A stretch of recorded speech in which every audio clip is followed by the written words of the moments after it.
বনের রাজা বাঘ এবং ধূর্ত শিয়ালের গল্প। জঙ্গলের সব প্রাণী বাঘ রাজাকে খুব ভালোবাসে।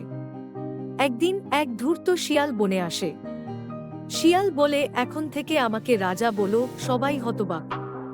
শিয়াল বাঘকে হটানোর চক্রান্ত করে, কিন্তু বাঘ কিছুই বলে না।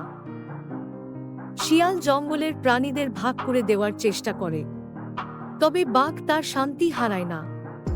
একদিন বাঘ শিয়ালকে ডেকে বলে, আমাদের সত্যিকারের সাহস কার বেশি তা পরীক্ষায় দেখা যাক।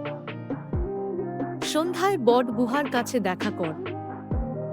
শিয়াল সাহস দেখানোর দাবিতে বট গুহায় ঢোকে, কিন্তু মুখ খুলতেই জোরে গর্জন শোনা যায়। বাঘ জঙ্গলের প্রাণীদের বোঝায় কিভাবে ঐক্যের মাধ্যমে তারা নিরাপদ থাকতে পারে।